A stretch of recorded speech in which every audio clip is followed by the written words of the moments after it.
Okay, Lisa, let's learn a little bit about how you came to know the Camino.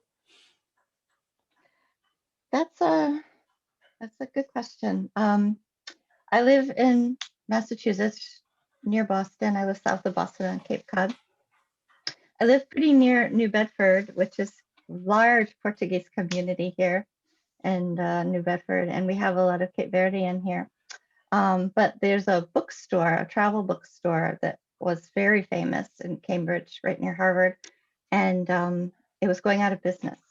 So I went up to see what I could get for travel books.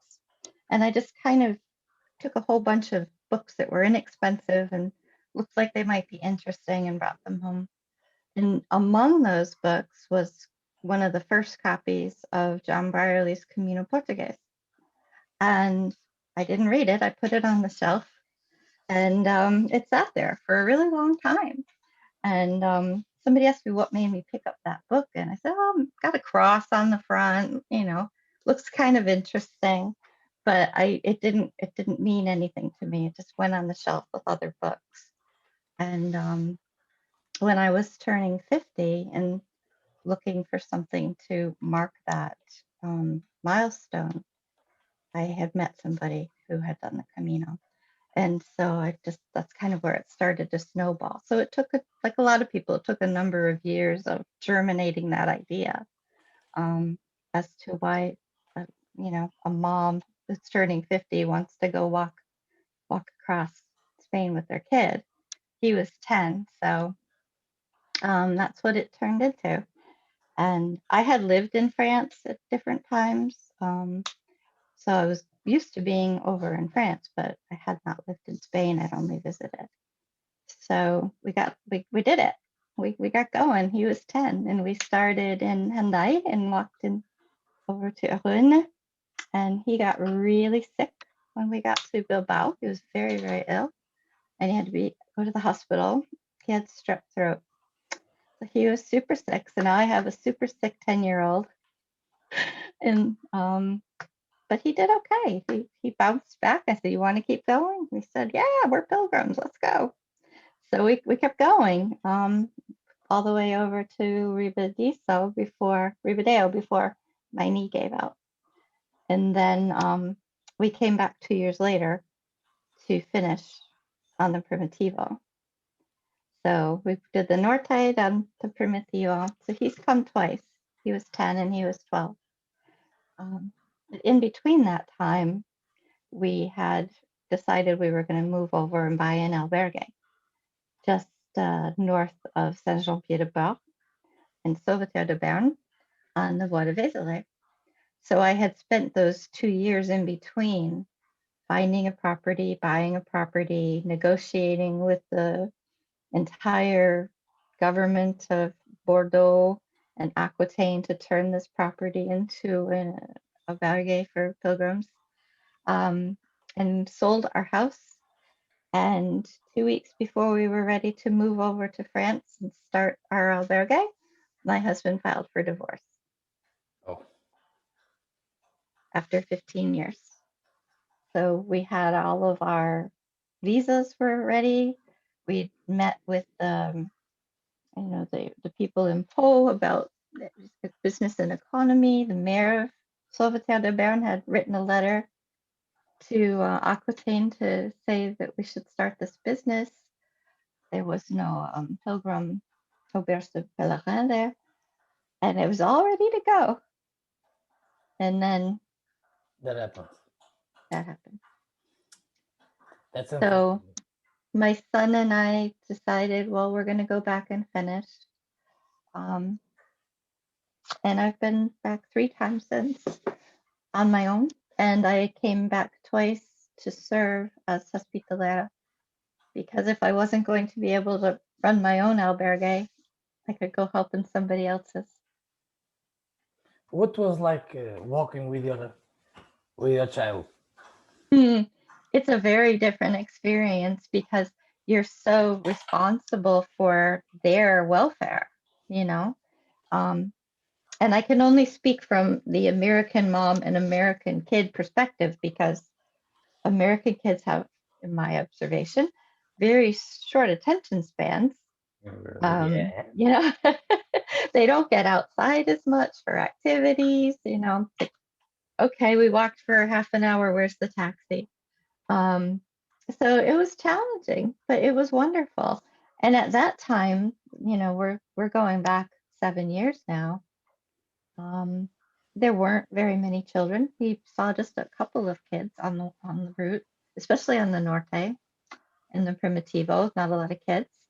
Um, but but he really loved it, and he talks about it all the time. And he wants to go back with his friends when he graduates from high school next year.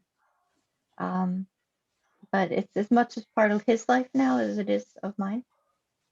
And yes, it was wonderful but challenging. You know, I had to make sure he had enough to eat and not too much to carry, and make sure his feet didn't hurt, and you know, make sure there was ice cream at the right time, and that he had a safe place to sleep. And so, yeah, it's a challenge, but it was so much fun, and it's just something that he and I share. It's a very special bond for us. So. Amazing. That's amazing. Um, what was the most demanding part of Walk the Camino? Demanding physically or Both. emotionally? Both. Both. I think emotionally for me, when he got sick and he had a fever of 105 Fahrenheit, and I had to find a place to get him to, um, and get him well again. That was scary, but I felt prepared. I had taken an emergency first aid course, so I felt more prepared than I would have been to handle that in Spanish in Bilbao in the middle of the night. Um, so that part was pretty freaky. Um, but in the most challenging, I think like the real scrambles up the hillside in the Norte, like hand over hand scrambles coming out of some of the seaside towns, was probably the most physically demanding for me and for him. He's like a little mountain goat, but then then there's me. So I think that was probably one those kinds of challenges he thought were fun and I thought were terrifying. Um, we had one day that we just went way too far, and we did like 33 kilometers, and it was hot, and that was our own fault for doing that. But he'll still say, you know, Mom, we can do this. We're pilgrims. You know, whatever the challenge is. And when the divorce came out of nowhere, he's like, it's okay, we got this. We're pilgrims. That's amazing. That's why the Camino is so important to you. Yeah, that's right. That's a good part of it. Um, then I said I really needed to go back and walk on my own, not being responsible for a child, and to have that different experience. So in 2018, I walked from Murcia to Porto on reversa. That's amazing. So that was a whole completely different experience. I intentionally did not want a pilgrim family. I wanted to be able to spend evenings at the albergue with pilgrims, but in the morning they went that way and I went the other way. And then I'd meet a whole new group the next night. So I didn't feel that compulsion to have to catch up to anybody or keep up with anybody. Um, I was doing it for the purpose of photography for the most part. So it's kind of annoying to walk with a photographer who's got to stop all the time and I got to get this picture, I got to get that picture. I understand. Um, so that was a whole different experience for me, and I loved it. And I did detour to Braga on that trip, and got to experience Braga. And then when I went back again to volunteer last year, at San Pedro de Ras. I say that right? That It's hard is to it's that it's absolutely hard right. No, it's right. It's right. It's right. that Ras part's a Okay. little hard, you know. And when I spent 2 weeks there, and I had a chance to do a little bit more wandering around. Um, so I've walked on the coastal route in Portugal, but I've also had a chance to kind of hang out over there too. So that was a very different experience than volunteering in Spain. I volunteered at Albergo Renero on the Meseta So, in Spain. So that in August, it was hot.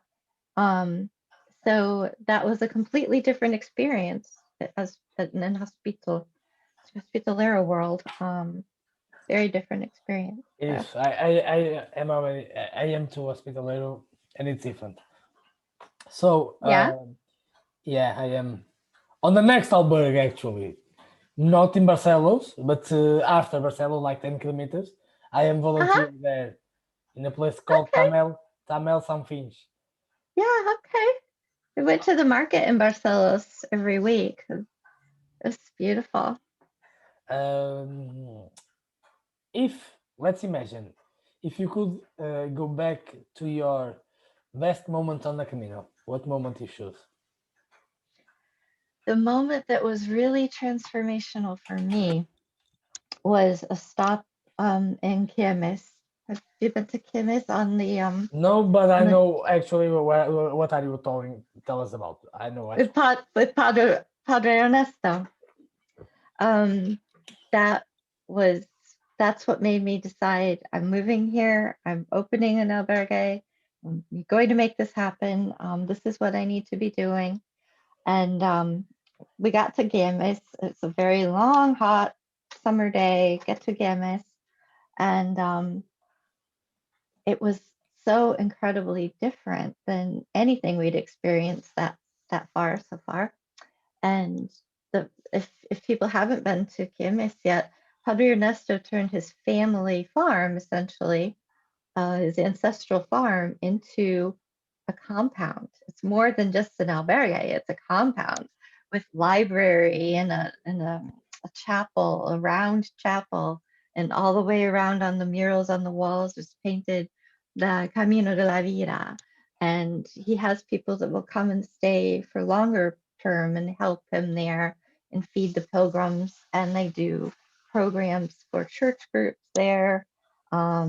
It's just an incredible place. And the communal meals that we had there, and it was to me that epitomized everything about what I thought the Camino experience should be, all in one place, all in one night. And it kind of reminded me in Charles Dickens, in the Scrooge, he says when he comes out after the three ghosts and he flings open the windows and he says, "What day is it? It's Christmas Day." He says, "The spirits have done it all in one night." Well, the spirit of the Camino was so strong at Padre Ernesto's that I felt like the spirits had done it all in one night. The whole thing came together. The leading the prayer and the conversation in the chapel before dinner and involving everybody in the room with that and talking so much about the Camino de la Vida, the Camino of life, and every step you take in your life is on a Camino of some sort. That just did it all. That was just everything. It pulled it all together one night, and things that would have to be my so far, the epitome of Camino for me. I was very blessed to be able to be there for that. That's really amazing. Really amazing. And what was like being a hospitalero, being a volunteer there? It's like walking a different Camino every day for 2 weeks because you don't know who's coming through the door, right? Right, You just definitely. have no idea. Whatever is presented to you that day, that's it. That's what you have to deal with. And pilgrims are people too, and so are hospitaleras. And you have to take all that comes with all that human emotion. People that are tired or angry or happy or exhausted or physically wet or just emotionally drained, whatever it is that they're coming in with that day in their metaphorical backpack is what you get presented with.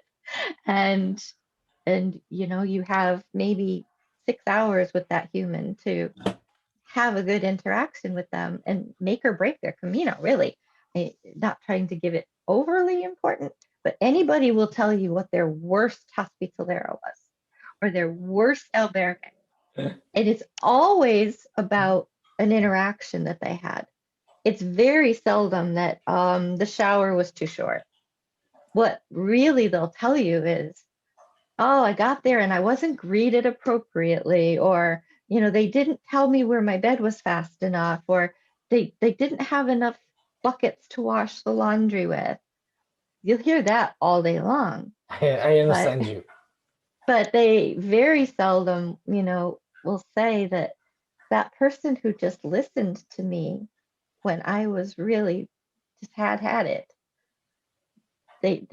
Those are the interactions that makes it worth getting on a plane and flying 3,000 miles to go do laundry for somebody else. I can do laundry here all day, or I can go do laundry over there. That's actually a very good answer. Thank you. So, can you had the opportunity of join two of your passions, the photography and the Camino. What was like that experience of walking from Mocha to Porto, taking photos every day, every single place? What was like that like? Heaven. It Nice was heaven. Nice answer. Heaven. It was such a luxury, and carrying mostly just camera equipment, and but to be able to be fully present everywhere and not having to be on somebody else's schedule, and just being able to, oh, I think I want to explore over there today, and go over there. And being able to photograph the people on the Camino, not just the places. We went up to Fatima on a weekend when we had a break at San Pedro, and had the most serendipitous and wonderful experience at a gorgeous place up on the hill up behind Fatima. The woman's name who runs it was Fatima, and it was just a magical place. And so being able to be open to that and say, well, I think we're just going to go spend a couple nights in Coimbra because let's go see what it's like, and not having to be marching on anybody's schedule. That was just absolute heaven. So I'm ready to do that again. And you took also very nice pictures, very great pictures of Portugal. Thank you for your job. Oh, you saw the pictures? I saw them. From Braga. They're really amazing. Really amazing. Thank you. Like you said, being on Dalberg de Games with Padre Ernesto, you saw on the mural that says Camino de la Vida. For people that are seeing us or watching us or listening to us, why most of the times the Camino is compared to the way of life? It's that word. Right? I like to think about it in terms of always being in motion. That no matter what you're doing, as long as you're in motion, you're making progress. If you sit there and you're stuck, you're going nowhere. But as long as you're putting one foot in front of the other, intellectually, not just your boots, but intellectually, if you're willing to grow and think about the next idea or the next thing you can work on that you could help with, or the next artistic project you want to be with, to me, just putting that one foot or one idea or one concept forward all the time, that's what life is. It's stringing those little moments together. And at the end of the road, there we go again, the road, at the end of the road, the Camino, the Chemin, whatever you want to call it, at the other end of that, it's all we ever have is those little pieces we put together in between, right? There is nothing else. There's nothing that can exist outside of those. Like a reborn, a new me, no? You can be reborn. You're always you. You're always you. And when you said you had changed, I thought, no, you didn't change. You're still you. You're still you. But the way that you perceive the world and the way the world perceives you can be very different. Definitely. But we can't eject what we bring to it. So whatever we had as baggage in our backpack when we left, that's not going to change. You can't metaphorically leave that. You can leave your stone at Cristofero, but in reality, you are who you are, and those things that made you are still the things that make you. But the way in which you're able to interact with the rest of the world can change dramatically. And for me, having brought my son, and having given him that paradigm shift as a 10-year-old and as a 12-year-old, I think that's probably, I think like I was done with parenting right there, because I gave him the toolkit to be able to deal. You know what I mean? I understand. Yes, I understand. Yeah. You know what? There isn't going to be any soda tonight or TV or anything else. And, I got one package of crackers left. If you want those, you can have it. And then it turns into like, yeah, we got crackers, as opposed to, really, that's all you've got for me. That paradigm shift, if you can get that to happen, I think, to me, flipping that switch is the real miracle of the whole thing. That's a miracle. That's And amazing. it sounds like that's what you experienced. Yeah, That sounds like that. It was definitely. Can you share?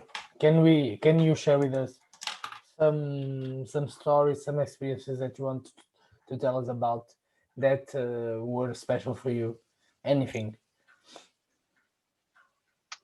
Oh yeah. Well, people don't like me to talk about the bedbug story, but there's a definite bedbug story. They can read that on my blog. That is part of the Camino. I've never once, as a pilgrim, when I was walking, experienced bedbugs, but boy, did I experience bedbugs as hospitalera. And it just turned out to an all-out war on the Chinches. So while this was in motion, and they wanted me to not talk about it, don't tell anybody, I'm like, but we have to tell. No, we're not going to tell. It was difficult, and I write about that struggle that I had between, I'm there as the guest of the Atuñamiento, but I'm there to protect the pilgrims, not your bottom dollar in your commerce. It was very, very, it was a real moral dilemma. But during that time when this was happening, I hopped on the really crummy old bike that they had at Albergo Renero, and I pedaled over to Bertianos one night. Have you stayed at Bertianos? No, On the not yet. Not yet. Yeah. So that is a special place at the parroquial there. And I went over because a friend from here, he lives in just near me, not too far, in New Hampshire, Alejandro. He was serving there as hospitalero. So he started there the day I started over at Albergo Renero. And so we didn't have to serve lunch at Albergo Renero. So I paddled over one other day to help them with their lunch. And at night, I had actually had to close our albergue and because of the bugs. And so I went over to visit over there. And I got to experience an August night of Italians, 60 or so, mostly Italians. And at Albergo Renero, on Bertianos, they all, after dinner, they bring the tables get brought out onto the road in the middle of the street, and they feed whoever shows up and stretch the food no matter how many people come. And then they all walk over to the edge of the meseta that looks out on a cliff over the sunset. So they're looking to the west. And there's an ancient arch there. It looks like a Roman arch. And you can see the sun setting through this arch. And they sing. And they sing to the sunset. And they sing the sunset in. So the Italians are singing Volare. And the Spanish would start with their song. And then there was a woman who was neither of those, but she was a classically trained soprano who gave us the final serenade at the end of the night, that I could cry now just remembering her amazing voice. And the nightingales are starting to flit around, and it's August, so it's probably like 11 at night, and it's finally the sun's going down, and all these people are out there singing and listening to her just amazing voice. What more can you ask for? Nothing more. That's amazing. No, nothing. I wanted to be that. So it was not a plan. It wasn't a plan. It was just like, I have nothing to do. I'm going to go over and see what they're doing over there. And just, it's like 7 kilometers on the bike to go over. Just for me. And I hadn't ridden a bike probably in 30 years, but I did it. And thank God I did it, because I could have sat there by myself and whined about having too many bed bugs, but it was way more fun to go over there. So I always think of that. That's really, really amazing story. Thank you for sharing. So we are almost finishing, but 2 last questions. First, what can you tell to a person who never walked the Camino? I love talking to, I only say there's 2 different kinds of people who've walked and people who've not yet walked. Those are the only people in the world. And I love talking to not yet walked pilgrims. I've been on the board for the Boston chapter of American Pilgrims on the Camino for the last few years. And so we do workshops. So we get a chance to talk to people, and mostly listening to their fears, because they're bringing so much fear. For a lot of people, it's their first time even getting a passport. Very few Americans actually have a passport or any interest in getting one. So the idea that they're going to leave the country, they're going to go somewhere they don't speak the language, they're going to take this whole thing on, it's overwhelming for people. So I really like telling these kinds of stories that, you can break it down, and these are the things that, you can not have to worry about. But I also do a little course that with people afterward, and how I call it unpacking your Camino, and how do you integrate the Camino into your everyday life afterward.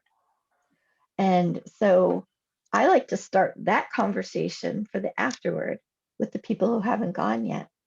And I'll tell them, write your Camino going self a letter. These are the things I think are going to happen. These are the things I'm worried about. These are the things I'm really afraid are going to happen or won't happen. And put it in an envelope and put it on your kitchen table, sealed, for when you get back. And then when you come back and you've washed all your clothes and you've unpacked your physical bag, open that letter to yourself and say, okay, I forgot that I was worried about that. I didn't need to worry about that. Or, yeah, I was hoping that was going to happen and it did happen. Or, I really wanted that gigantic fireworks thing when I got to Santiago, and it hasn't happened yet. So that's one exercise I like to do with people who haven't walked yet, is to write yourself your whys and hows and your fears and all those things that you are worried about, and then leave them on your kitchen table. That's actually a very nice idea. You were you told us about the American Pilgrims. I had to name them because your work there, but mainly on preparing hospitaleros to give back to on the Camino, mainly on Spain, because many of the pilgrims, and I guess you understand me, in Spain we have they're like this problem, they don't talk English so much. So being a hospitalero in talking English in Spain, it's really important for so many pilgrims to be able to talk a bit English. You imagine if you came to a person from China, from Korea, who doesn't We get talk a lot of Spanish. Koreans, Yes, right? I know, A lot of Koreans. If you really, if you're, that's the next thing, we got to learn Korean. I speak French fluently, so I find that I spend most of my time speaking French as opposed to English, or some kind of Spriglish. Little Italian, but yeah, I don't spend a lot of time speaking English when I'm in Spain. Um, French was my common language with the hospitalier I worked with in Albergo Renero. That was our common language was French. So we spoke French all day. We didn't speak Spanish or English, but she was Spanish. So not very many Americans study a foreign language. That's a real deficit in our system, but very few people actually pursue a foreign language. So my kids do speak foreign languages, but it's unusual. So, but you know, if you dropped me down in the middle of Korea, I could probably get a coffee if I needed it. But the Camino has a common language all its own. Definitely, definitely. One last question, Lisa. Sure. This could be a little bit awkward, but you understand. When you talk about a Camino, when you are thinking about a Camino, um, what is the feeling in your eyes? Right now, it's very sad that I have such empathy for what's happening first in Italy, then in Spain, then in France, and I have so many friends that live in Europe still. Um, it's sad. I'm just so sad of what's happened and needlessly happened, and it's very hard. It's political, but it's also it's just a human problem, and so right now it's sad. Um, the deaths and the dreams that have died, people who bought their albergue and really wanted to do it and aren't going to be able to make it go. All of that is just tremendously sad for me right now. But I did finally book a flight for, I travel for a living. It's really been very hard to not travel. But I booked a flight for November, hoping that I would be able to walk November and December and then volunteer for a couple of weeks. So I have optimism, but I'm also very sad. The Camino's been around a lot longer than any of this, and it'll be around a lot longer after. So Good final quote. That's amazing. So Lisa, thank you so much for doing this with me. It was oh, amazing. it's great. It's Thank you great. so much for sharing. It was awesome, awesome, awesome. Thank you so much. Thank you. And next time I come to Braga, maybe you'll have set up a system where I don't have to go hunting for the albergue. I wound up in the orphanage, the old orphanage. At least I can tell you, and I can help with that. Thank you so much for doing this. Thank you. You have offended me. Anything you need when you came back, please let me know. I'll be glad Thank to help. you. Thank you. Obrigado.